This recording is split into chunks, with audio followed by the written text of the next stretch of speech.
ജാതിയുടെയും നിറത്തിന്റെയും പേരിൽ അവഹേളനവും പരിഹാസവും നേരിടുന്നവരുടെ മാനസികാവസ്ഥയെക്കുറിച്ച് ചിന്തിച്ചിട്ടുണ്ടോ?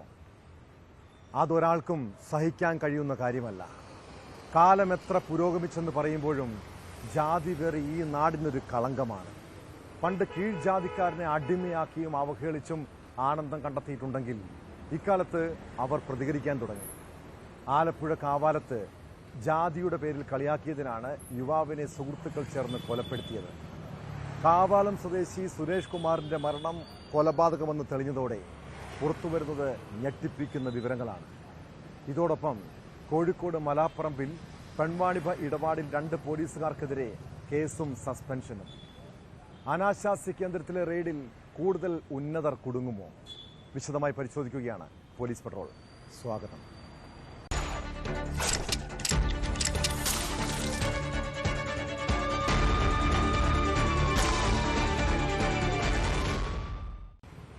ഞാൻ പാണനല്ല, പുലയനല്ല, നീ തമ്പുരാനുമല്ല എന്ന വേടന്റെ വാക്കുകൾ ഈ നാട്ടിലെ ജാതി വ്യവസ്ഥയോടുള്ള പ്രതിഷേധ സ്വരമായിരുന്നു. ജാതി പറഞ്ഞുള്ള അധിക്ഷേപത്തിൽ വേടൻ പാട്ടിലൂടെ ശബ്ദമുയർത്തിയപ്പോൾ ചിലർ ആയുധം കയ്യിലെടുത്തു. ആലപ്പുഴയിൽ യുവാവിനെ കൊലപ്പെടുത്തിയത് ജാതി പറഞ്ഞ് നിരന്തരം കളിയാക്കിയതിലുള്ള വിരോധത്തിലാണ്. കാവാലം സ്വദേശി അപ്പു എന്ന സുരേഷ് കുമാർ 2 സംഘത്തിന്റെ ആക്രമണത്തിൽ പരിക്കേറ്റ് ചികിത്സയിലിരിക്കെയാണ് മരിച്ചത്. കേസിൽ യുവാവിന്റെ സുഹൃത്തുക്കളായ യദു, ഹരികൃഷ്ണൻ എന്നിവരെ പുളിങ്കുന്ന് പോലീസ് അറസ്റ്റ് ചെയ്തു. മർദ്ദനത്തിൽ തലക്കേറ്റ ക്ഷതം പിന്നീട് മസ്തിഷ്ക അണുബാധയായി മാറിയതാണ് മരണകാരണമെന്ന് പോലീസ് പറയുന്നു.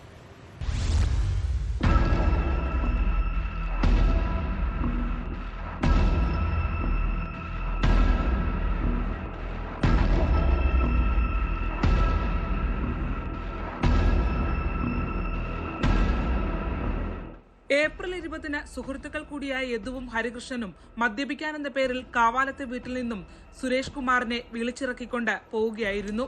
പിന്നീട് മർദ്ദനമേറ്റ നിലയിൽ വീടിനടുത്തുള്ള ചാലിൽ കണ്ടെത്തി.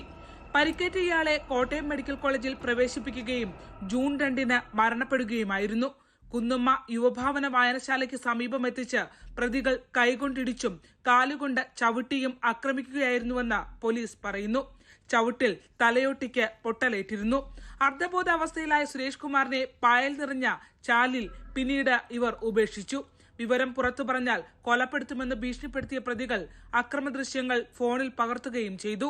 ഏപ്രിൽ മാസം 20-ാം തീയതി രാത്രിയിൽ വീടിനടുത്തുള്ള 2 പേര് വന്ന് ഫോണിൽ വിളിച്ചിട്ട് സുരേഷ് എന്ന അപ്പു, ഞങ്ങളുടെ അപ്പൂസിനെ പുറത്തോട്ട് ഇറക്കിയിട്ട് വളരെ മൃഗീയമായി ഉപദ്രവിക്കുകയും തലയ്ക്കെല്ലാം നല്ല പരിക്കേക്കുകയും മുഖത്തുമൊക്കെ പരിക്കേറ്റ് അവൻ്റെ അമ്മ ഒരു ജോലി സംബന്ധമായ കാര്യത്തിന് പോയിരിക്കുകയായിരുന്നു. അവിടെ ഒന്നുമില്ല, ആരുമില്ലെന്ന് അറിഞ്ഞുകൊണ്ട് ഫോണിൽ വിളിച്ചു വരുത്തി സ്നേഹം നടിച്ച് പുറത്തിറക്കിയിട്ടാണ് മൃഗീയമായിട്ട് എൻ്റെ കുഞ്ഞിനെ ഉപദ്രവിച്ച്. അവരിലും ചെറിയ പിള്ളേരായതുകൊണ്ട് അവനത് പുറം ലോകത്ത് അറിയരുതെന്ന് ആഗ്രഹിക്കുന്നുണ്ടാവാൻ ഞങ്ങളോട് ആരോടും പറഞ്ഞില്ല. തലയ്ക്ക് ഗുരുതരമായി പരിക്കേറ്റതിനെ തുടർന്ന് കോട്ടയം മെഡിക്കൽ കോളേജിൽ ചികിത്സയിലായിരുന്ന സുരേഷ് കുമാർ മസ്തിഷ്കാണുബാധയെ തുടർന്ന് മരണപ്പെടുകയായിരുന്നു. നിരന്തരം കളിയാക്കിയതും ജാതി പറഞ്ഞ് അധിക്ഷേപിച്ചതും സുരേഷ് കുമാറിനോട് പ്രതികൾക്ക് വൈരാഗ്യമുളവാക്കിയതായാണ് മൊഴി. Ramankari judicial first class magistrate കോടതിയിൽ ഹാജരാക്കിയ പ്രതികളെ റിമാൻഡ് ചെയ്തു.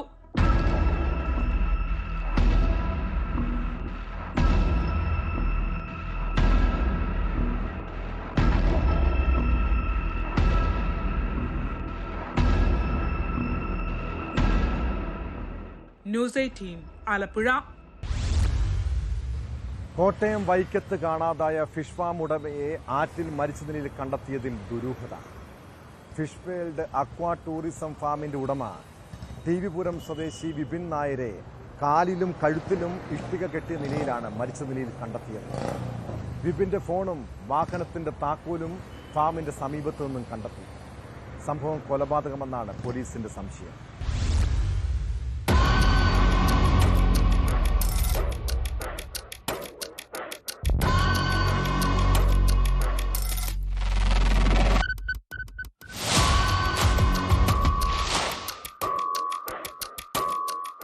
തിങ്കളാഴ്ച രാവിലെ മുതലാണ് വിപിൻ നായരെ കാണാതായത്.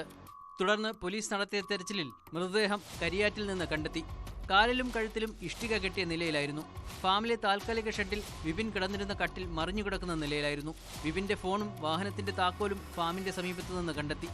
സംഭവം കൊലപാതകമാണെന്നാണ് പോലീസിന്റെ സംശയം.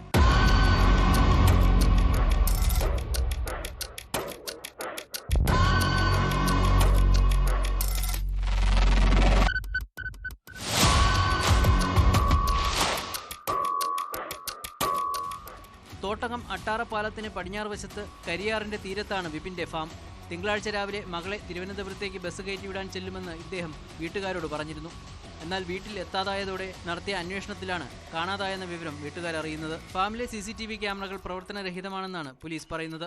സംഭവത്തിൽ അന്വേഷണം തുടങ്ങിയതായി പോലീസ് പറഞ്ഞു. പോസ്റ്റ്മോർട്ടം പൂർത്തിയായ ശേഷമായിരിക്കും മരണകാരണത്തെക്കുറിച്ച് വ്യക്തത വരിക.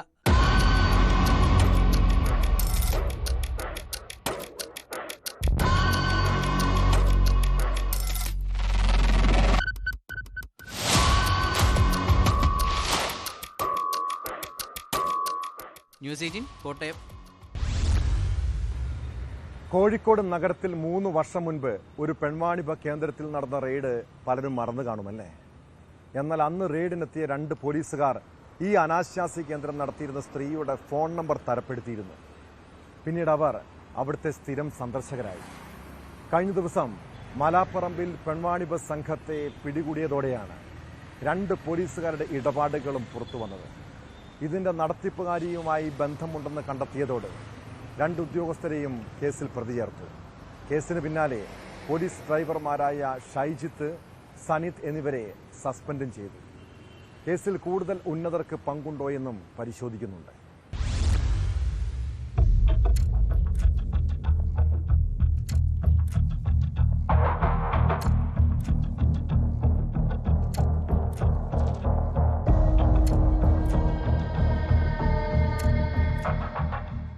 മലാപ്പറമ്പ് പെൺവാണിഭ കേസുമായി ബന്ധപ്പെട്ട ഗൗരവമുള്ള വിവരങ്ങളാണ് പുറത്തുവന്നിരുന്നത്. ഫ്ളാറ്റ് വാടകയ്ക്കെടുത്ത് അനാശാസ്യം നടത്തിയ സംഭവത്തിൽ 2 പോലീസുകാർക്ക് പങ്കുണ്ടെന്ന സിറ്റി പോലീസ് കമ്മീഷണർക്ക് റിപ്പോർട്ട് ലഭിച്ചതിനെ തുടർന്നാണ് ഇരുവരെയും പ്രതി ചേർത്തത്. ആരോപണ വിധേയരായ പോലീസുകാരുടെ ബാങ്ക് രേഖകൾ, മൊബൈൽ ഫോൺ നമ്പറുകൾ എന്നിവ പോലീസ് പരിശോധിച്ചപ്പോൾ പ്രതിദിനം പണം അക്കൗണ്ടുകളിൽ എത്തിയതായി സൂചന ലഭിച്ചിട്ടുണ്ട്. ഈ പോലീസുകാർ അനാശാസ്യ കേന്ദ്രത്തിൽ പലപ്പോഴായി എത്തിയതായും വിവരം ലഭിച്ചു. 2022 മുതൽ നടത്തിപ്പുകാരിയുമായി ഈ പോലീസുകാർക്ക് ബന്ധമുള്ളതായി പറയുന്നു. മെഡിക്കൽ കോളേജ് പോലീസ് സ്റ്റേഷൻ പരിധിയിൽ നടന്ന സംഭവത്തിൽ അന്ന് നോട്ടീസ് നൽകി വിട്ടയച്ച യുവതിയുമായി പോലീസുകാർ ബന്ധം സ്ഥാപിക്കുകയായിരുന്നു. ആ ബന്ധമാണ് ഇവിടെയും തുടർന്നത്.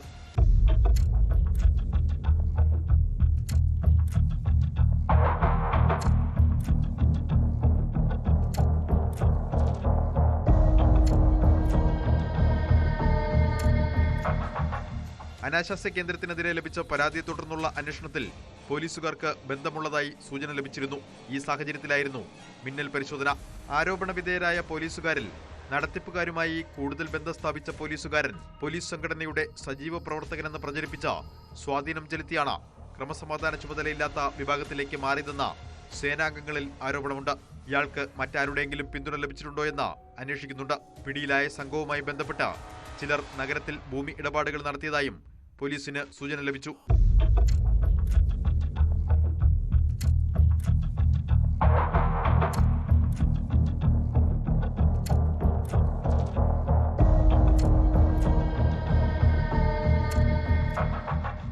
രണ്ട് പോലീസുകാർക്ക് നടത്തിപ്പുകാരി ബിന്ദുവുമായി നേരിട്ട് ബന്ധമുണ്ടെന്ന വിവരമാണ് അന്വേഷണ സംഘത്തിന് ലഭിച്ചത്. ഫോൺ പരിശോധിച്ചാൽ മാത്രമേ ഇനിയും എത്ര പേർ ഇതിൽ ഉൾപ്പെട്ടിട്ടുണ്ട് എന്ന് വ്യക്തമാവുകയുള്ളൂ. ഏതാനും ദിവസം മുൻപാണ് അപ്പാർട്ട്മെന്റ് കേന്ദ്രീകരിച്ച് നടന്ന പെൺവാണിഭ സംഘത്തെ നടക്കാവ് പോലീസ് അറസ്റ്റ് ചെയ്തത്. വയനാട് സ്വദേശി ബിന്ദു, ഇടുക്കി സ്വദേശി അഭിരാമി, കരുവന്തിരുത്തി സ്വദേശി ഉപേഷ് ഉൾപ്പെടെ 9 പേരെയായിരുന്നു അന്ന് അറസ്റ്റ് ചെയ്തിരുന്നത്.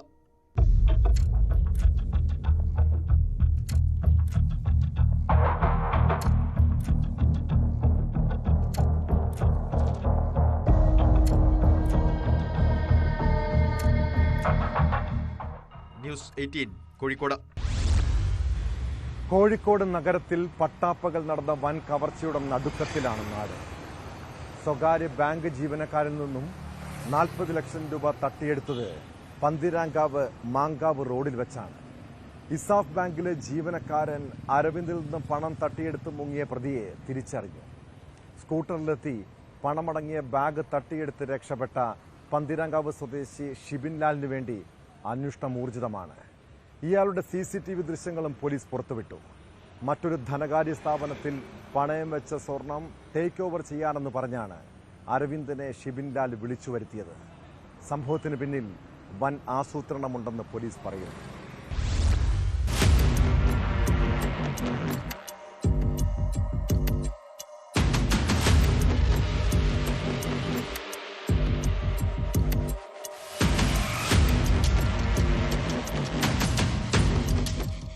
കോഴിക്കോട് പന്തീരാങ്കാവിൽ ഉച്ചയ്ക്ക് 1 മണിയോടെയാണ് സംഭവം. ഇസാഫ് ബാങ്കിലെ ജീവനക്കാരനായ അരവിന്ദിന്റെ കയ്യിൽ നിന്ന് 40 ലക്ഷം രൂപ ഉൾപ്പെടുന്ന കറുത്ത നിറത്തിലുള്ള ബാഗാണ് തട്ടിപ്പറിച്ചു കൊണ്ടുപോയത്. പന്തീരാങ്കാവിൽ നിന്ന് മാങ്കാവിലേക്ക് പോകുന്ന റോഡിൽ അക്ഷയ ഫിനാൻസ് എന്ന സ്ഥാപനത്തിന് മുന്നിലായിരുന്നു സംഭവം. പന്തീരാങ്കാവ് സ്വദേശി ഷിബിൻലാലാണ് പണം തട്ടിയെടുത്തതെന്ന് തിരിച്ചറിഞ്ഞതായി പോലീസ് പറഞ്ഞു. ഇയാളുടെ CCTV ദൃശ്യങ്ങളും പുറത്തു വന്നിട്ടുണ്ട്. ഹെൽമറ്റും ധരിച്ചാണ് കറുത്ത ജൂപ്പിറ്റർ സ്കൂട്ടറിൽ പ്രതി രക്ഷപ്പെട്ടത്. ഷിബിൻലാലിനായി നഗരത്തിലുടനീളം പോലീസ് അന്വേഷണം തുടങ്ങിയിട്ടുണ്ട്. CCTV ദൃശ്യങ്ങളടക്കം പരിശോധിച്ചാണ് അന്വേഷണം.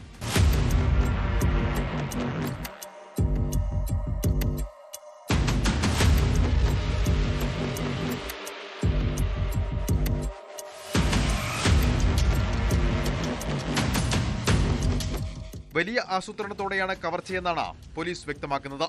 അക്ഷയ ഫൈനാൻസിയേഴ്സ് എന്ന സ്വർണ്ണപ്പണയ സ്ഥാപനത്തിൽ 38 ലക്ഷം രൂപയ്ക്ക് സ്വർണം പണയം വച്ചിട്ടുണ്ടെന്നും തനിക്ക് അത് ഇസാഫിലേക്ക് ടേക്ക് ഓവർ ചെയ്യാൻ താൽപ്പര്യമുണ്ടെന്നും ഷിബിൻലാൽ ബാങ്കിലെത്തി അറിയിക്കുകയായിരുന്നു. 2 ദിവസം മുൻപാണ് ഈ ആവശ്യവുമായി ഷിബിൻലാൽ എത്തിയത്. ഇതിന്റെ അടിസ്ഥാനത്തിൽ ഇസാഫ് ബാങ്കിലെ ജീവനക്കാർ ഷിബിൻലാലിന് അക്കൗണ്ട് എടുത്തു നൽകി.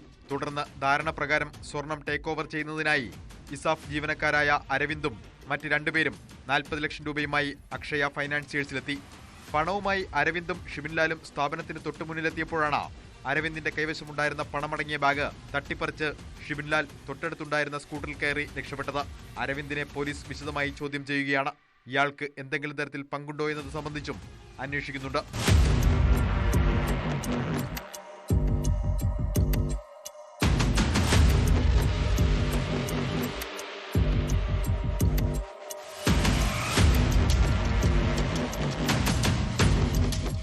ഇതേ ആവശ്യം പറഞ്ഞ് ഷിബിൻലാൽ മറ്റ് ചില സ്വകാര്യ ബാങ്കുകളെയും സമീപിച്ചിരുന്നു.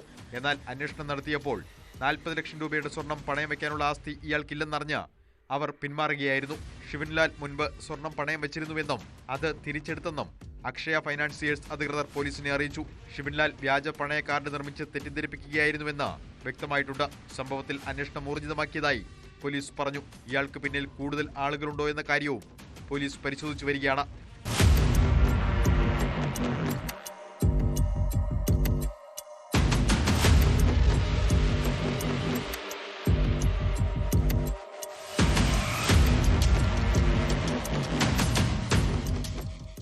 ന്യൂസ് 18 കോഴിക്കോട്. കേരളത്തിലെ സ്കൂളുകളിലും ക്യാമ്പസുകളിലും കുറ്റവാളികൾ ഭീതി വിതയ്ക്കുകയാണ്. റാഗിംഗ് നിരോധനമുള്ള നാട്ടിൽ സീനിയർ വിദ്യാർത്ഥികളുടെ ക്രൂരതയ്ക്ക് പലരും ഇരകളാകുന്നുണ്ട്. ആലപ്പുഴ ചെന്നിത്തല നവോദയ സ്കൂളിലെ വിദ്യാർത്ഥിക്ക് റാഗിങ്ങിനെ തുടർന്ന് ക്രൂരമർദ്ദനമേൽക്കേണ്ടി വന്നതാണ് ഒടുവിലത്തെ സംഭവം. കട്ടച്ചിറ സ്വദേശിയായ 8ാം ക്ലാസ് വിദ്യാർത്ഥിക്കാണ് മർദ്ദനമേറ്റത്. അടിയേറ്റ കുട്ടി ബോധരഹിതനായി വീണിട്ടും സ്കൂൾ അധികൃതർ സംഭവം മറച്ചുവെക്കാൻ ശ്രമിച്ചതായി കുടുംബം ആരോപിക്കുന്നു. രക്ഷിതാക്കളുടെ പരാതിയിൽ മാന്നാർ പോലീസ് കേസെടുത്തതിന് പിന്നാലെ 6 +1 വിദ്യാർത്ഥികളെ സ്കൂളിൽ നിന്നും സസ്പെൻഡ് ചെയ്തു.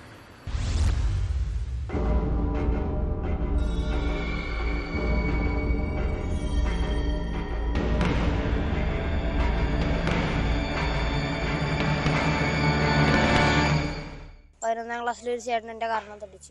എന്നിട്ട് എന്നെ നടുക്കത്തെ ഒരു ബെഡിൽ കൊണ്ടുപോയിട്ട് കുറേ പുറത്തും വയറ്റത്തും കാരണത്തൊക്കെ അടിച്ചു. എന്നിട്ട് ഞാൻ അവിടെ ചെന്ന സമയത്ത് വേറെ എൻ്റെ ക്ലാസ്സിൽ തന്നെ 6-7 പിള്ളേരുണ്ടായിരുന്നു. തിങ്കളാഴ്ച രാത്രി 10:30 കട്ടച്ചിറ സ്വദേശിയായ 13 വയസ്സുകാരനാണ് സീനിയർ വിദ്യാർത്ഥികളിൽ നിന്ന് മർദ്ദനമേറ്റത്.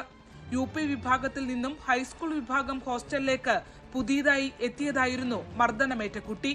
10ാം ക്ലാസ് വിദ്യാർത്ഥി എത്തി +1 വിദ്യാർത്ഥികളുടെ അടുത്തേക്ക് പരാതിക്കാരനായ കുട്ടിയെ കൂട്ടിക്കൊണ്ടുപോവുകയായിരുന്നു. തുടർന്ന് സഹവിദ്യാർത്ഥിയുമായി ഒരുമിച്ചൊരു കട്ടിൽ കിടന്ന വിവരങ്ങൾ തിരക്കി കുട്ടിയെ കളിയാക്കി. ഇതിനുശേഷം മുഖത്തും നെഞ്ചിലുമടക്കം മർദ്ദിക്കുകയായിരുന്നുവെന്ന് കുട്ടിയുടെ പിതാവ് പറയുന്നു. മുഖത്ത് അടിയേറ്റ് ബോധരഹിതനായി വീണെങ്കിലും പിറ്റേ ദിവസം മാത്രമാണ് സ്കൂൾ അധികൃതർ രക്ഷകർത്താക്കളെ വിവരമറിയിക്കുന്നത്. എൻ്റെ മോനെ അടിച്ചു ബോധം കെടുത്തി ഒരു 3, 4, 5 പേരോട് ഏറ്റവും ലാസ്റ്റ് ഇവനെ പൊക്കിയെടുത്ത് അവൻ്റെ ഹോസ്റ്റൽ റൂമിൽ കൊണ്ടുവന്ന് വെക്കുകയും പിന്നെ അത് കൂടാതെ പിന്നെ മറ്റുള്ള കുട്ടികളെയും ശരിക്കും ഉപദ്രവിച്ചു. മൊത്തോളം 7 പേരെയാണ് ഇവർ ഉപദ്രവിച്ചത്. വൈദ്യപരിശോധനകൾക്ക് ശേഷം പിതാവും കുട്ടിയും മാന്നാർ പോലീസിൽ റാഗിങ്ങിനെ സംബന്ധിച്ച് മൊഴി നൽകി. 6 വിദ്യാർത്ഥികളെ സംഭവ ദിവസം രാത്രി തന്നെ സസ്പെൻഡ് ചെയ്തതായി സ്കൂൾ അധികൃതർ കുടുംബത്തെ അറിയിച്ചു. കൂടുതൽ വിദ്യാർത്ഥികളെ റാഗിങ്ങിന് ഇരയാക്കിയിട്ടുണ്ടെന്നും മർദ്ദിച്ചിട്ടുണ്ടെന്നുമാണ് രക്ഷകർത്താക്കളുടെ ആരോപണം.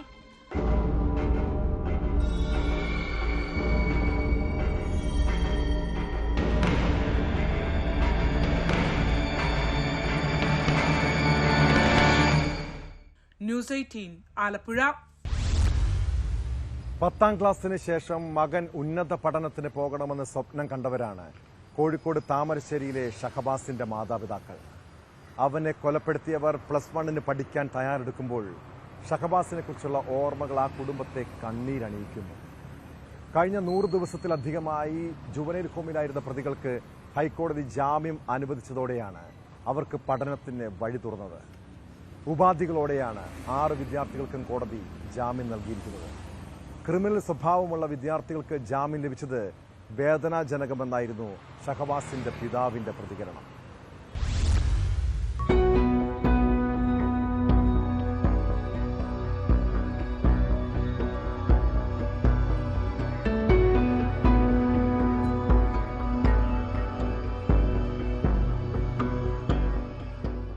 താമരശ്ശേരി ഷഹബാസ് വധക്കേസിൽ അറസ്റ്റിലായി 100 ദിവസത്തിന് ശേഷമാണ് പ്രതികളായ 6 വിദ്യാർത്ഥികൾക്ക് ഹൈക്കോടതി ജാമ്യം അനുവദിച്ചത്. ജാമ്യം നൽകിയെങ്കിലും പ്രതികൾ മറ്റ് കുറ്റകൃത്യങ്ങളിൽ ഏർപ്പെടരുത്, അന്വേഷണത്തോട് സഹകരിക്കണം തുടങ്ങിയ ജാമ്യ വ്യവസ്ഥകൾ മുന്നോട്ട് വെച്ചാണ് വിദ്യാർത്ഥികൾക്ക് ജാമ്യം അനുവദിച്ചിട്ടുള്ളത്. 50,000 രൂപ ബോണ്ട് കെട്ടിവെക്കാനും സാക്ഷികളെ സ്വാധീനിക്കരുതെന്നും വിധിയിൽ നിർദ്ദേശമുണ്ട്.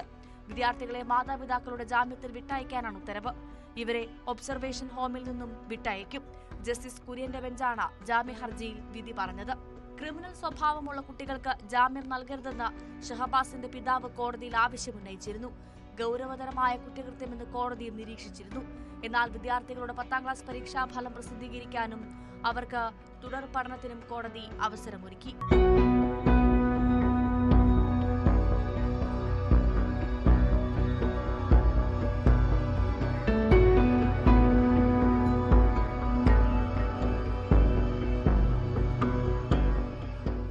ഫെബ്രുവരി 28-നാണ് ട്യൂഷൻ സെന്ററിലെ കലാപരിപാടിയെ ചൊല്ലിയുണ്ടായ സംഘർഷത്തെ തുടർന്ന് ഷഹബാസിനെ സഹവിദ്യാർത്ഥികൾ ക്രൂരമായി മർദ്ദിച്ച് കൊലപ്പെടുത്തിയത്.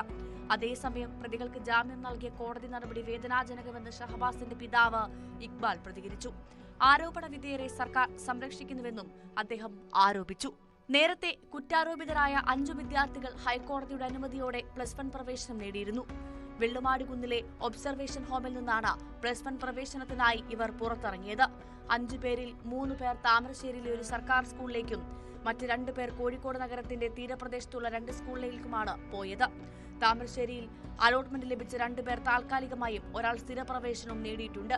താമരശ്ശേരിയിൽ വിദ്യാർത്ഥികൾ ചേരിതിരിഞ്ഞുണ്ടായ സംഘർഷത്തിനിടെ പരിക്കേറ്റ ഷഹബാസ് ഇക്കഴിഞ്ഞ മാർച്ച് 1-ന് ചികിത്സയിലിരിക്കെയായിരുന്നു മരിച്ചത്.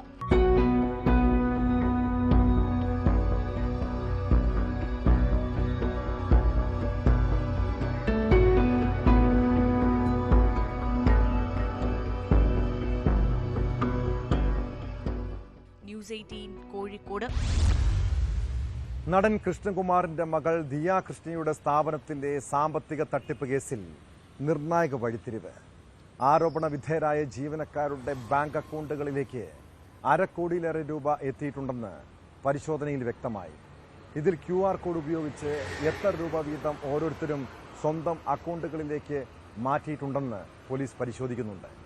അതേസമയം മൊഴി രേഖപ്പെടുത്താൻ മ്യൂസിയം പോലീസ് സ്റ്റേഷനിൽ ഹാജരാകാൻ സ്ഥാപനത്തിലെ മുൻ വനിതാ ജീവനക്കാരോട് ആവശ്യപ്പെട്ടിട്ടും ഇതുവരെയും അവർ എത്തിയിട്ടില്ല. കള്ളി വെളിച്ചത്തായതോടെ ഇവർ ഒളിവിൽ പോകാനുള്ള സാധ്യതയും പോലീസ് തള്ളുന്നില്ല. അതിനിടെ നടൻ കൃഷ്ണകുമാറുമായി ബന്ധപ്പെട്ട കേസുകൾ ക്രൈംബ്രാഞ്ചിന് വിട്ട് DGP ഉത്തരവിട്ടു.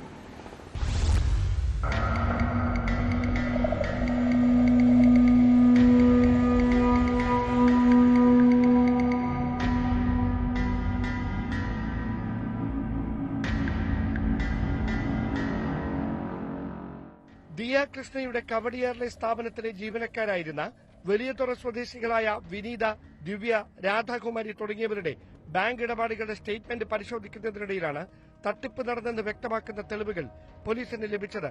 2024 ജൂലൈ മുതലുള്ള 11 മാസത്തിനിടെ മൂവരുടെയും ബാങ്ക് അക്കൌണ്ടുകളിലൂടെ 66 ലക്ഷം രൂപയുടെ സാമ്പത്തിക ഇടപാടുകൾ നടന്നെന്ന് വ്യക്തമാക്കുന്ന തെളിവുകളാണ് അന്വേഷണ സംഘം കണ്ടെടുത്തത്. ഒരു വർഷത്തിനിടെ മൂവർക്കും ലഭിച്ച ശമ്പളത്തിന്റെ തുകയും ഇതിൽ ഉൾപ്പെട്ടിരിക്കുന്നതിനാൽ QR കോഡ് ഉപയോഗിച്ച് എത്ര രൂപ വീതം ഓരോരുത്തരും സ്വന്തം അക്കൌണ്ടുകളിലേക്ക് മാറ്റിയിട്ടുണ്ടെന്ന് കണ്ടെത്താൻ പരിശോധന തുടരുകയാണ്.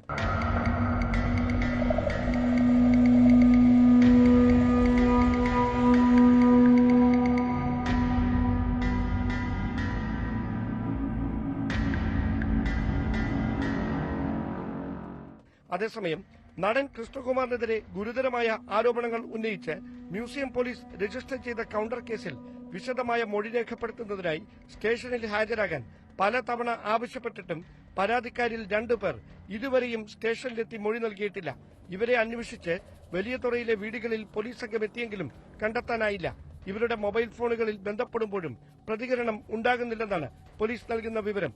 പണം തട്ടിയെടുത്തെന്ന് ദിയയുടെ സഹോദരി അഹാനയ്ക്ക് മുമ്പിൽ കുറ്റസമ്മതം നടത്തുന്ന ആരോപണ വിധേയരുടെ ദൃശ്യങ്ങൾ പുറത്തു വന്നതോടെ ഇവർ മറ്റെവിടേക്കോ മുങ്ങിയതാകാമെന്നാണ് പോലീസിന്റെ വിലയിരുത്തൽ.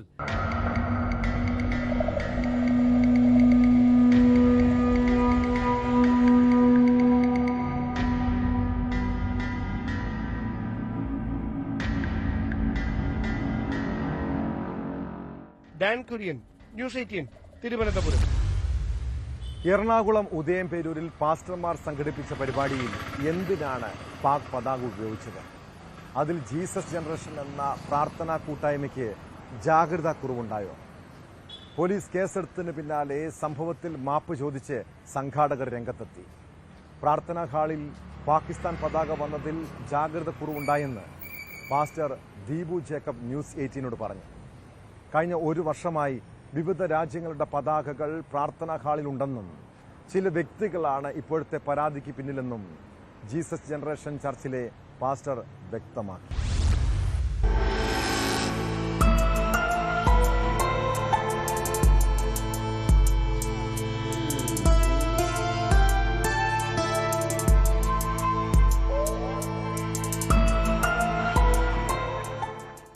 ലോകസമാധാനത്തിന് വേണ്ടി നടത്തിയ പ്രാർത്ഥനയിൽ പാകിസ്ഥാന് പുറമെ 20 രാജ്യങ്ങളുടെ പതാകകളുണ്ട്. കഴിഞ്ഞ 1 വർഷമായി ഇത് പ്രാർത്ഥനാ ഹാളിലുള്ളതാണ്. എന്നാൽ ഇപ്പോഴത്തെ സാഹചര്യം പാകിസ്ഥാൻ പതാകകൾ ഉപയോഗിക്കാൻ പറ്റിയതല്ല, അത് അശ്രദ്ധ മൂലമുണ്ടായതാണ്. അറിവില്ലായ്മ കൊണ്ട് പറ്റിയതാണ്, ക്ഷമിക്കണമെന്ന് വന്നവരോടെല്ലാം ഞാൻ വളരെ ആത്മാർത്ഥമായിട്ട് തന്നെ പറഞ്ഞെങ്കിലും പോലീസുകാരുൾപ്പെടെയുള്ളവർ അത് അത്ര വലിയ ഒരു വിഷയമായിട്ട് പോലീസിന്റെ ഭാഗത്തുനിന്ന് വളരെ നല്ലൊരു സമീപനം നമുക്കുണ്ടായത്. ജീസസ് ജനറേഷൻ എന്ന പ്രാർത്ഥനാ കൂട്ടായ്മ നയിക്കുന്ന ഓഡിറ്റോറിയം ഉടമ കൂടിയായ ദിബു ജേക്കബിനെതിരെയാണ് നിലവിൽ പോലീസ് കേസെടുത്തിട്ടുള്ളത്. ഓഡിറ്റോറിയത്തിൽ നിന്ന് പതാക കസ്റ്റഡിയിലെടുത്തു. BJP എറണാകുളം ജില്ലാ സെക്രട്ടറി ശ്രീകുട്ടൻ നൽകിയ പരാതിയിലാണ് നടപടികൾ. ചില വ്യക്തികളുടെ താല്പര്യം മാത്രമാണ് പരാതിക്ക് പിന്നിലെന്നാണ് പാസ്റ്റർ ദിബു പറയുന്നത്. പ്രത്യേകിച്ചൊരു വിഭാഗത്തിൻ്റെതായ ഒരു പ്രേരണ അതിൻ്റെ അകത്തില്ല. ചില വ്യക്തികളുടെ താല്പര്യം ഉണ്ടായോ എന്ന് ചെറിയ മാത്രം എനിക്ക്. മതസ്പർദ്ധയ്ക്കും കലാപാഹനത്തിനുമാണ് കേസെടുത്തിരിക്കുന്നത്. പാകിസ്ഥാൻ പതാക പൊതുസ്ഥലത്ത് പ്രദർശിപ്പിച്ച് ആരാധന നടത്തിയെന്നാണ് FIR. പാകിസ്ഥാന്റെ കൊടി പ്രദർശിപ്പിച്ചു എന്ന് മാത്രമല്ല, ഇന്ത്യൻ പതാകയോട് സംഘാടകർ അനാദരവ് കാണിച്ചെന്നും ആരോപണമുണ്ട്. പരിപാടിക്ക് ശേഷം ഇന്ത്യൻ പതാക ശുചിമുറിയുടെ പരിസരത്തേക്ക് കൂട്ടിയിട്ടെന്നും പരാതിയിൽ പറയുന്നു. പോലീസ് സ്റ്റേഷനിൽ നേരിട്ട് ഹാജരാകാനും സംഘാടകരോട് പോലീസ് ആവശ്യപ്പെട്ടിട്ടുണ്ട്.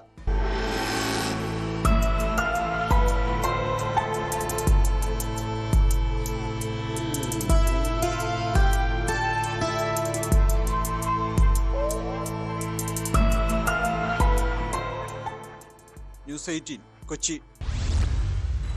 വിവാഹത്തിന് മുൻപേ അയാളെ കൊല്ലാൻ പദ്ധതിയിട്ടതാണ്. മധ്യപ്രദേശ് ഇൻഡോർ സ്വദേശി രാജാ രഘുവംശിയുമായുള്ള കല്യാണം നടത്തിയാൽ അതിന്റെ പ്രത്യാഘാതം അനുഭവിക്കേണ്ടി വരുമെന്ന് സോനം കുടുംബത്തോട് പറഞ്ഞിരുന്നു. മേഘാലയയിലെ ഹണിമൂൺ കൊലപാതകത്തിൽ ഞെട്ടിപ്പിക്കുന്ന വിവരങ്ങളാണ് പുറത്തുവരുന്നത്. കൊലപാതകത്തിന് തൊട്ടു പിന്നാലെ ഭർത്താവിന്റെ പേഴ്സിൽ നിന്ന് ആദ്യ ഗഡുവായ 15,000 രൂപ സോനം വാടക കൊലയാളികൾക്ക് കൈമാറി. പിന്നീട് 20 ലക്ഷം രൂപ കൂടി ഇവർക്ക് നൽകിയെന്നും പോലീസ് കണ്ടെത്തി. കേസിൽ സോനമടക്കമുള്ള പ്രതികളെ കോടതി 8 ദിവസത്തെ പോലീസ് കസ്റ്റഡിയിൽ വിട്ടിട്ടുണ്ട്.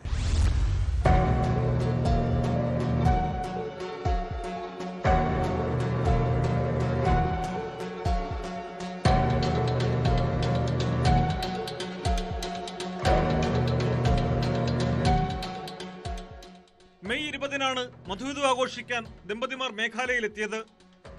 സോനം കാമുകൻ രാജ്സിംഗ് കുശ്വാഹയുമായി ചേർന്ന് ഹണിമൂണിനിടെ ഭർത്താവ് രാജ രഘുവംശിയെ കൊലപ്പെടുത്താൻ പദ്ധതിയിടുകയായിരുന്നു. ഇതേ തുടർന്ന് വാടക കൊലയാളികളെ ഏർപ്പെടുത്തി. സോനം നൽകിയ വിവരത്തിന്റെ അടിസ്ഥാനത്തിൽ കൊലയാളികൾ മേഘാലയയിലെത്തുകയായിരുന്നു. പിന്നീട് ഷില്ലോങ്ങിൽ ദമ്പതിമാർ താമസിക്കുന്ന ഹോട്ടലിന് സമീപം തന്നെ മുറിയെടുത്തു.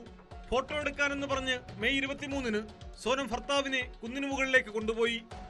കൊലയാളികളും ഇവരെ പിന്തുടർന്ന് പിന്നാലെ കുന്നുകയറി. പിന്നീട് കൊലയാളികൾ കുന്നുകയറാൻ പറ്റില്ലെന്നും ക്ഷീണിതരാണെന്നും സോനത്തെ അറിയിച്ചു. ആദ്യം 4 ലക്ഷം രൂപ വാഗ്ദാനം ചെയ്തിരുന്ന സോനം ഇതോടെ 20 ലക്ഷം രൂപ നൽകാമെന്ന് കൊലയാളികളെ അറിയിച്ചു. തുടർന്ന് സോനം നടത്തം പതുക്കെയാക്കുകയും ഭർത്താവിനെ കൊല്ലാൻ കൊലയാളികൾക്ക് നിർദ്ദേശം കൊടുക്കുകയുമായിരുന്നു. സംഘം ആക്രമിച്ച് അവശനാക്കിയ രഘുവംശിയെ മലയിടുക്കിലേക്ക് സോനമാണ് തള്ളിയിട്ടതെന്നും റിപ്പോർട്ടുകൾ പുറത്തു വന്നിട്ടുണ്ട്.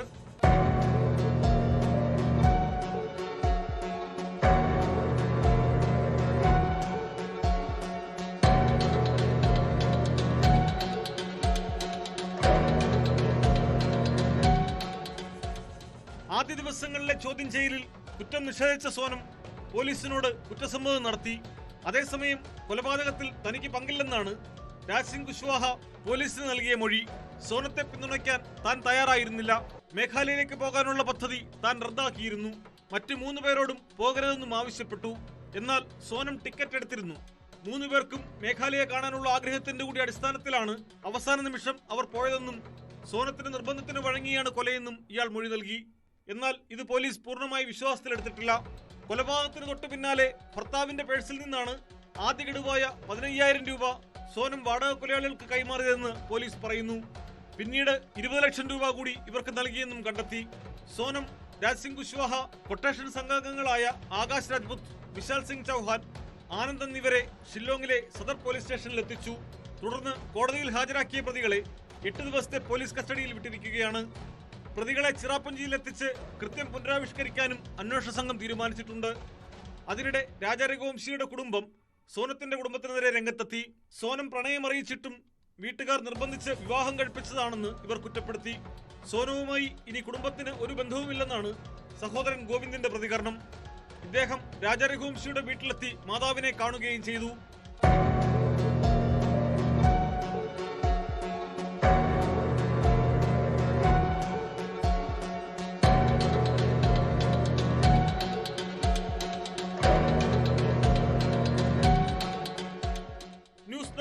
ന്യൂസ് 18. 2014 ആദ്യ വിവാഹം നടന്നെങ്കിലും 2022 മുതലാണ് വിവാഹ പരമ്പരയുടെ തുടക്കം. എറണാകുളം കാഞ്ഞിരമറ്റ സ്വദേശിനി രേഷ്മ പണത്തിനോ സ്വർണത്തിനോ വേണ്ടിയല്ല ഇത്രയും പേരെ കല്യാണം കഴിച്ചത്. വിവാഹം കഴിച്ചവരിൽ നിന്ന് ആസൂത്രിതമായി പണം തട്ടാനുള്ള ശ്രമങ്ങളൊന്നും രേഷ്മ നടത്തിയിട്ടില്ലെന്ന് അന്വേഷണത്തിൽ കണ്ടെത്തി. സ്നേഹത്തിന് വേണ്ടിയാണ് വിവാഹങ്ങൾ കഴിക്കുന്നതെന്നും തന്നെ അറസ്റ്റ് ചെയ്ത് ജയിലിൽ അടച്ചില്ലെങ്കിൽ ഇനിയും ഇത് തുടരുമെന്നും രേഷ്മ പോലീസിനോട് പറഞ്ഞു.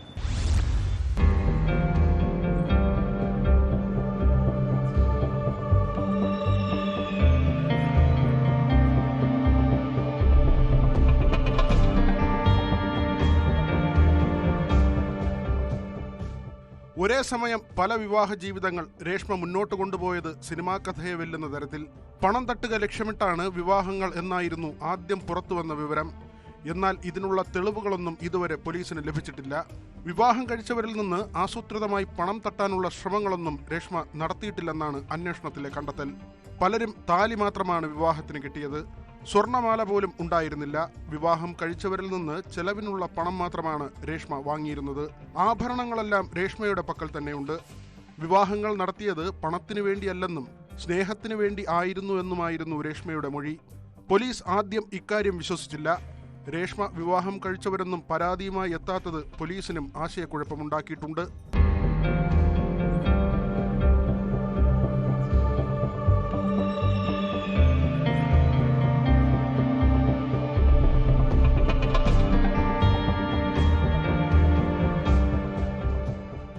സംസ്കൃത സർവകലാശാലയിൽ നിന്ന് 2017-19 കാലഘട്ടത്തിൽ ബിരുദാനന്തര ബിരുദം നേടിയ രേഷ്മ ഇപ്പോൾ കാലടി സർവകലാശാലയിൽ PhD ചെയ്യുകയാണെന്നാണ് പോലീസിനോട് പറഞ്ഞത്. 2014 പ്രണയിച്ചായിരുന്നു ആദ്യ വിവാഹം. എന്നാൽ ഈ ബന്ധം അധികം നീണ്ടില്ല. 2022 സാമൂഹ്യ മാധ്യമം വഴി പരിചയപ്പെട്ട പാലക്കാട് സ്വദേശിയെ വിവാഹം കഴിച്ചു. വിവാഹം കഴിഞ്ഞ് ദിവസങ്ങൾക്കുള്ളിൽ ഇദ്ദേഹം വിദേശത്തേക്ക് പോയി. ഇതിനുശേഷം 2022 തന്നെ വൈക്കം സ്വദേശിയെ വിവാഹം ചെയ്തു. 2023 പാലക്കാട് സ്വദേശിയുടെ പരിചയക്കാരനായ കൊല്ലം സ്വദേശിയുമായുള്ള വിവാഹം. ഈ ബന്ധത്തിലാണ് ഒരു ആൺകുഞ്ഞ് ജനിച്ചത്. എന്നാൽ വിവാഹം കഴിഞ്ഞ് 7-ാം മാസം പ്രസവിച്ചതോടെ കൊല്ലം സ്വദേശിയുടെ കുടുംബം പിതൃത്വത്തിൽ സംശയമാരോപിച്ച് പരാതിയുമായെത്തി. ഇതേ സമയത്താണ് പാലക്കാട് സ്വദേശി വിദേശത്തു നിന്ന് തിരിച്ചെത്തിയത്. ഭാര്യയെ കാണാനില്ലെന്ന പരാതിയുമായി ഇയാൾ പോലീസിനെ സമീപിച്ചതോടെ രേഷ്മ പോലീസ് പിടിയിലായി. തുടർന്ന് കോടതി ഇടപെട്ട് മഹിളാ മന്ദിരത്തിലാക്കി. ഇവിടെ നിന്ന് തിരിച്ചിറങ്ങി അമ്മയ്ക്കും കൊല്ലം സ്വദേശിയായ ഭർത്താവിനുമൊപ്പം ബീഹാറിലേക്ക് പോയ രേഷ്മ അവിടെ അധ്യാപികയായി ജോലി ചെയ്യുകയും ചെയ്തു. ഇതിനിടെ ഭർത്താവ് പിണങ്ങി തിരികെ നാട്ടിലെത്തി. അതിനുശേഷം തിരിച്ചെത്തിയാണ് അടുത്ത വിവാഹ പരമ്പരയ്ക്ക് രേഷ്മ തുടക്കമിട്ടതെന്ന് അന്വേഷണ സംഘം പറയുന്നു. രേഷ്മയെ കൂടുതൽ ചോദ്യം ചെയ്യാനായി കസ്റ്റഡിയിൽ ആവശ്യപ്പെട്ട് പോലീസ് അപേക്ഷ നൽകിയിട്ടുണ്ട്.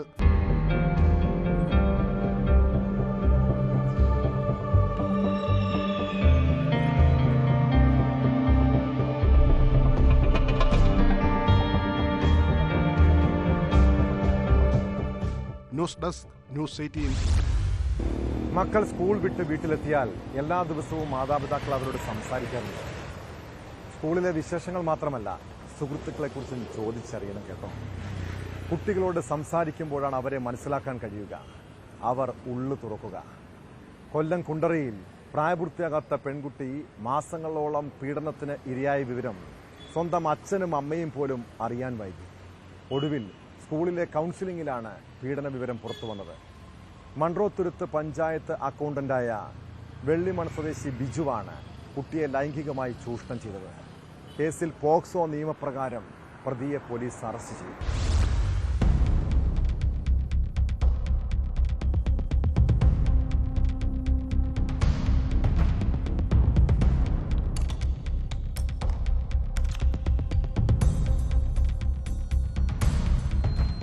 പെൺകുട്ടിയുടെ രക്ഷിതാക്കളുടെ പരാതിയിലാണ് പോലീസ് കേസെടുത്തത്. കഴിഞ്ഞ ദിവസം കുണ്ടറ പോലീസ് പഞ്ചായത്ത് ഓഫീസിലെത്തി പ്രതിയെ പിടികൂടിയിരുന്നു. പ്രായപൂർത്തിയാകാത്ത പെൺകുട്ടിയെ ബിജു നിരന്തരം പീഡനത്തിനിരയാക്കിയെന്നാണ് കേസ്.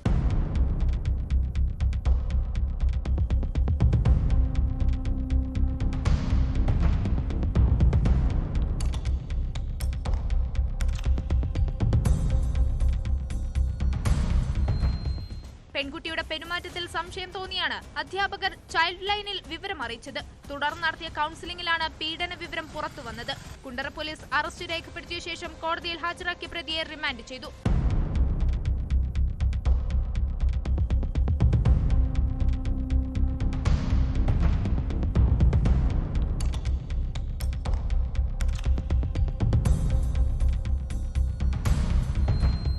ന്യൂസ് 18 കൊട്ടാരക്കര. കൊല്ലം കരുനാഗപ്പള്ളി സ്വദേശി അർഷാദ് ഒരു കൊടും ക്രിമിനലാണ്.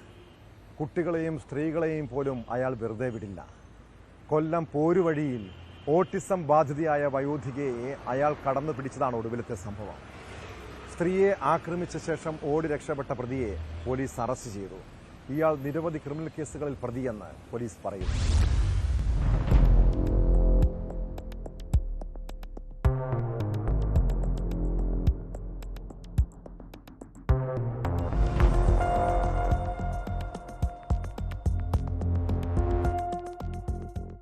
മാനസിക വെല്ലുവിളി നേരിടുന്ന സ്ത്രീയെ ഉപദ്രവിച്ച കേസിലാണ് അർഷാദിനെ പിടികൂടിയത്. ശൂരനാട് പോലീസ് നടത്തിയ അന്വേഷണത്തിലാണ് പ്രതി പിടിയിലായത്. കഴിഞ്ഞ ദിവസം സ്ത്രീയെ ഉപദ്രവിച്ചതിനു ശേഷം ഓടി രക്ഷപ്പെട്ട പ്രതി ഒളിവിൽ കഴിഞ്ഞു വരികയായിരുന്നു. ഇയാൾക്കെതിരെ നിരവധി കവർച്ചാ കേസുകളും വിവിധ സ്റ്റേഷനുകളിലായുണ്ട്.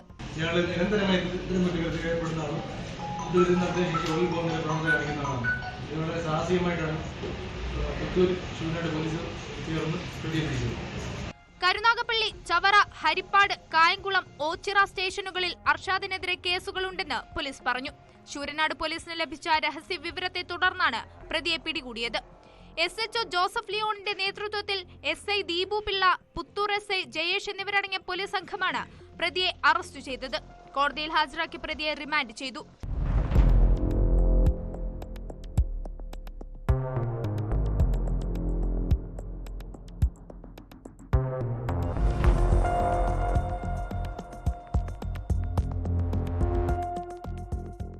News 18 Kottarakkara.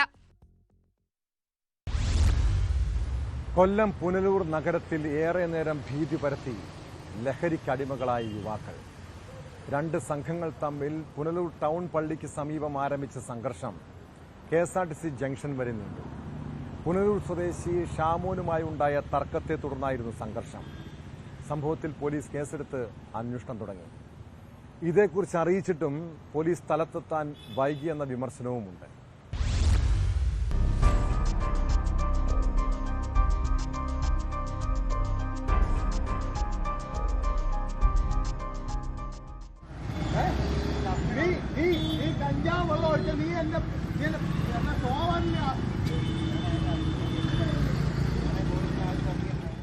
Punalur KSRTC junction സമീപം ചൊവ്വാഴ്ച വൈകിട്ട് 6 മണിയോടെയാണ് സംഭവം. പുനലൂർ HS നിവാസിൽ ഷാമോനും മറ്റ് 2 യുവാക്കളുമായാണ് സംഘർഷമുണ്ടായത്.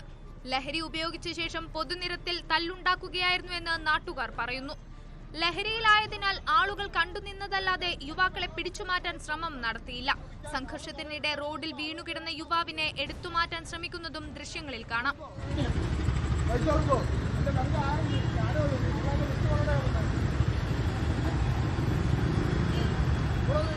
ഏറെ നേരം സംഘർഷാവസ്ഥ നിലനിന്നിട്ടും പോലീസ് എത്തിയത് സംഭവങ്ങളെല്ലാം കഴിഞ്ഞതിനു ശേഷമാണ്. അപ്പോഴേക്കും ഷാമോൻ ഒഴികെയുള്ളവർ കടന്നുകളഞ്ഞിരുന്നു. തന്റെ സഹോദരിയെ യുവാക്കൾ അസഭ്യം പറയുകയും ആക്രമിക്കാൻ ശ്രമിക്കുകയും ചെയ്തതാണ് സംഘട്ടനത്തിന് കാരണമായതെന്ന് ഷാമോൻ പറയുന്നു.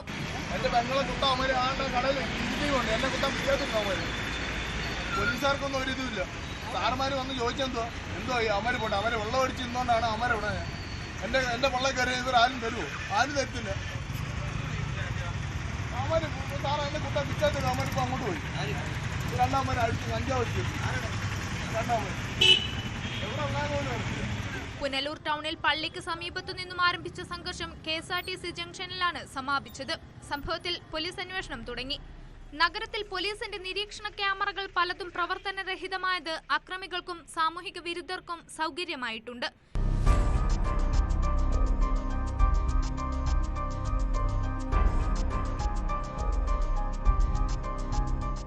ന്യൂസ് 18 പുനലൂർ. മദ്യപിച്ച് ലക്കുകെട്ട് കഴിഞ്ഞാൽ സ്ഥിരം പ്രശ്നങ്ങൾ ഉണ്ടാക്കുന്ന ആളുകളെ കണ്ടിട്ടുണ്ട്. കോട്ടയം നട്ടാശ്ശേരിയിലെ കള്ള് ഷാപ്പിൽ അടിപിടി ഉണ്ടാക്കിയതും ഇതുപോലുള്ള ക്രിമിനൽ സംഘങ്ങളാണ്. കഴിഞ്ഞ രാത്രി 7:30-ക്കാണ് 2 അംഗ സംഘം ജീവനക്കാരെ ഉൾപ്പെടെ മർദ്ദിച്ചത്. അക്രമികൾ ഷാപ്പിലെ ഗ്ലാസുകളും എറിഞ്ഞു തകർത്തു. നിരവധി കേസുകളിലെ പ്രതികളായ ഷിബിനും ജോഷിയുമാണ് ഷാപ്പിൽ ഭീകരാന്തരീക്ഷം സൃഷ്ടിച്ചത്.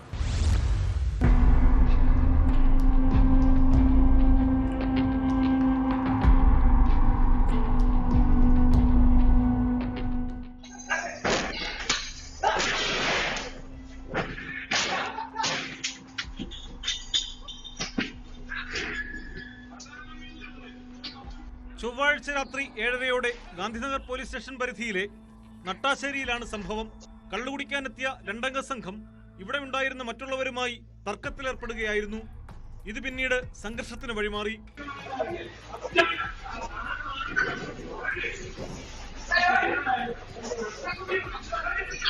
കുടിച്ച കള്ളിന്റെ പണം ചോദിച്ചപ്പോൾ ഷാപ്പ് ജീവനക്കാരെയും ഇവർ മർദ്ദിച്ചു. അവിടെ ഉണ്ടായിരുന്ന ഗ്ലാസുകൾ ഉൾപ്പെടെ അടിച്ചു തകർത്തു. മേശയും കസേരയും ഉൾപ്പെടെ നിലത്തെറിഞ്ഞുകൊണ്ടായിരുന്നു അതിക്രമം.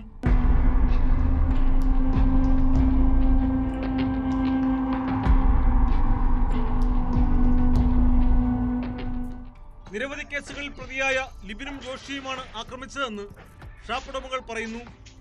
കഴിഞ്ഞ വർഷവും ഇതേ ഉടമയുടെ കുഴുവേലിപ്പടിയിലെ ഷാപ്പിൽ സമാനമായ നിലയിൽ അക്രമം നടന്നിരുന്നു. സംഭവത്തിൽ പോലീസിന് പരാതി നൽകാനാണ് ഇവരുടെ തീരുമാനം.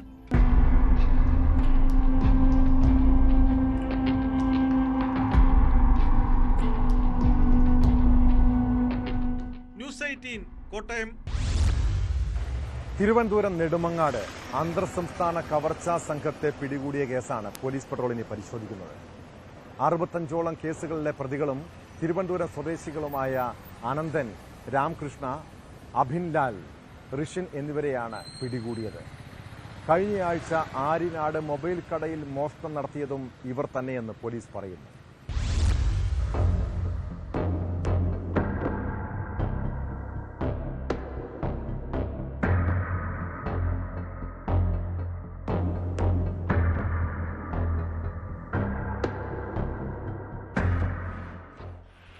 ദിവസം രാത്രി കാപ്പ കേസ് പ്രതി അന്വേഷിച്ചെത്തിയ നെടുമങ്ങാട് പോലീസ് സംഘം നടത്തിയ പരിശോധനയിലാണ് പ്രതികൾ പിടിയിലായത്.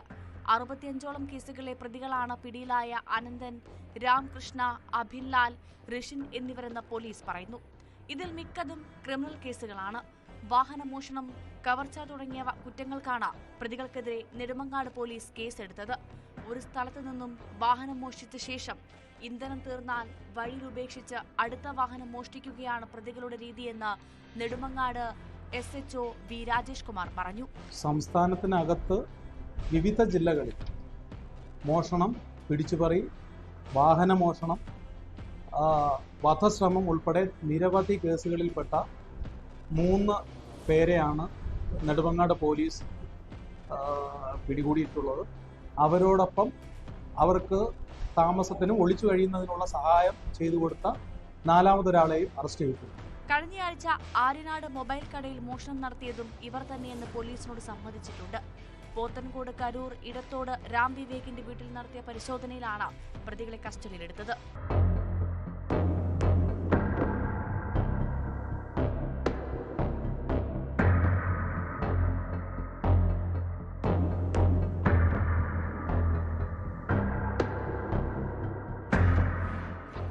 ന്യൂസ് 18 നെടുമങ്ങാട്.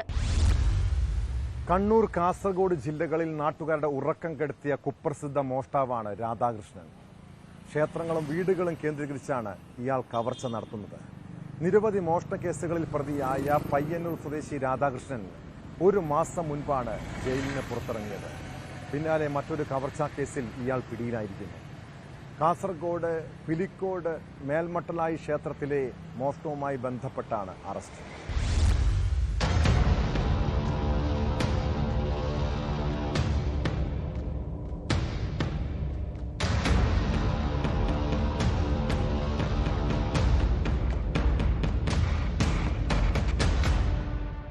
ചൊവ്വാഴ്ച രാത്രി ഉള്ളാൾ റെയിൽവേ സ്റ്റേഷൻ പരിസരത്തു നിന്നാണ് ഇയാൾ ചന്തേര പോലീസിന്റെ പിടിയിലായത്. ജൂൺ 3 രാത്രിയിലാണ് മേൽമട്ടലായി മഹാശിവക്ഷേത്രത്തിൽ കവർച്ച നടന്നത്. ഓഫീസ് മുറിയിൽ സൂക്ഷിച്ചിരുന്ന 3 പവൻ തൂക്കമുള്ള വിവിധ രൂപങ്ങൾ, 100 ഗ്രാം വെള്ളി, 40,000 രൂപ, ഭണ്ഡാരത്തിൽ നിന്ന് 10,000-ഓളം രൂപ എന്നിവയാണ് കവർന്നത്. പിറ്റേ ദിവസം രാവിലെ ക്ഷേത്രം ജീവനക്കാർ എത്തിയപ്പോഴാണ് കവർച്ചാ വിവരം പുറത്തറിയുന്നത്. ചന്തേര പോലീസും സ്ഥലത്തെത്തി CCTV ക്യാമറയിൽ പതിഞ്ഞ ദൃശ്യങ്ങൾ പരിശോധിച്ചപ്പോൾ കവർച്ചയ്ക്ക് പിന്നിൽ രാധാകൃഷ്ണനാണെന്ന് ഉറപ്പാക്കിയിരുന്നു.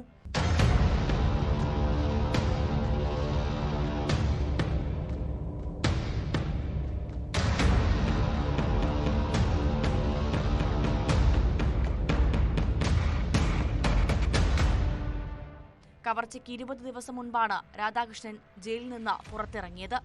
ചെറുവത്തൂർ JDSന് സമീപത്തെ നിർമ്മാണത്തിലിരിക്കുന്ന കെട്ടിടത്തിൽ 1 മാസക്കാലം ഒളിച്ചു താമസിച്ചാണ് കവർച്ചയ്ക്ക് പദ്ധതി തയ്യാറാക്കിയതെന്ന് പോലീസ് അന്വേഷണത്തിൽ വ്യക്തമായിട്ടുണ്ട്. പ്രതിയെ ഈ കെട്ടിടത്തിലും ക്ഷേത്രത്തിലും എത്തിച്ച തെളിവെടുത്തു.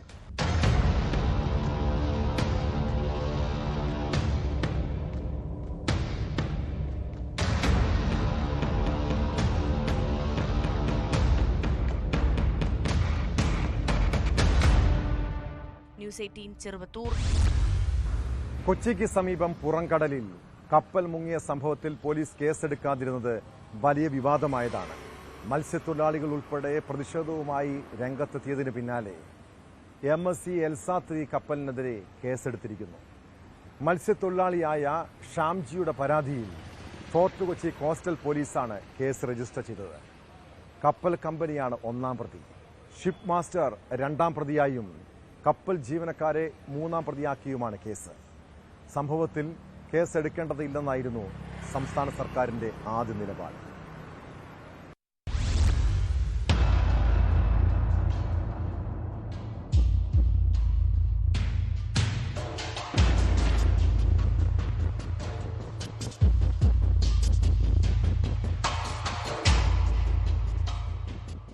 കപ്പലിലുണ്ടായിരുന്ന കണ്ടെയ്നറുകളിൽ എളുപ്പത്തിൽ തീപിടിക്കാൻ സാധ്യതയുള്ള ചരക്കുകളും സ്ഫോടക വസ്തുക്കളും ഉണ്ടെന്നിരിക്കെ മനുഷ്യജീവനും സ്വത്തിനും അപകടമുണ്ടാക്കും വിധം അപകടകരമായ രീതിയിലും ഉദാസീനമായും കപ്പൽ അധികൃതർ കൈകാര്യം ചെയ്തുവെന്നാണ് പോലീസ് FIRൽ പറയുന്നത്.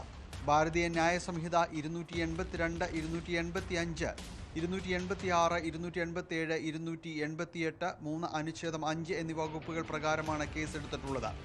ജാമ്യം ലഭിക്കാവുന്ന വകുപ്പുകളാണെല്ലാം. നിയമോപദേശത്തിന്റെ അടിസ്ഥാനത്തിലല്ല, പരാതി ലഭിച്ചതിനാലാണ് കേസെന്ന് കോസ്റ്റൽ പോലീസ് AIG പഥം സിംഗ് പറഞ്ഞു. FIR പ്രകാരം we will take the statement of the complaint if required, detailed statement. അല്ലെങ്കിൽ we'll take the statement of the crew, master and the company shipping agent ന്റെ സ്റ്റേറ്റ്മെന്റ് നമുക്ക് എടുക്കാം.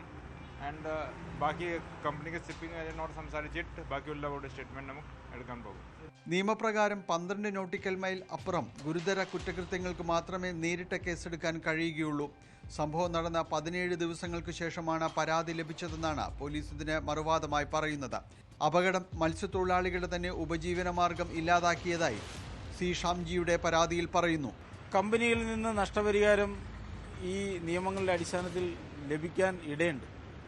അപ്പോൾ അതിനകത്ത് ഒരു വകുപ്പിൽ പറഞ്ഞിട്ടുള്ളത് അത്തരം മലിനീകരണത്തിൻ്റെ ഭാഗമായോ രാസവസ്തുക്കൾ ചോരുന്നതുമായി ബന്ധപ്പെട്ടോ ഉണ്ടാകുന്ന ലഭിക്കാൻ കഴിയുന്ന ആനുകൂല്യം എന്ന് പറഞ്ഞാൽ നഷ്ടപരിഹാരം, അതുമൂലം ദുരിതം അനുഭവിക്കുന്ന ആളുകൾക്ക് കൊടുക്കണം. ദുരിതം അനുഭവിക്കുന്നത് മത്സ്യത്തൊഴിലാളിയാണ്. കപ്പൽ മുക്കിയവർക്കും കപ്പൽ പൊളിച്ചു കളഞ്ഞവർക്കും കണ്ടെയ്നർ താഴ്ത്തവർക്കും എല്ലാം അവരവരുടെ വഴിക്ക് പോകാം. പക്ഷേ അനുഭവിക്കുന്ന മത്സ്യത്തൊഴിലാളിയാണ്, അവൻ്റെ തൊഴിലിടമാണ്. ആയിരക്കണക്കിന് മത്സ്യത്തൊഴിലാളികൾ പണിയെടുക്കുന്ന ജില്ലയാണ്. കപ്പലപകടത്തിൽ കേസെടുക്കില്ല എന്നായിരുന്നു സർക്കാരിന്റെ ആദ്യ നിലപാടെങ്കിലും ഇപ്പോഴത് മാറ്റേണ്ടി വന്നിരിക്കുകയാണ്. കേസെടുക്കാത്തതിനെതിരെ ശക്തമായ വിമർശനമാണ് ഉയർന്നിരുന്നത്.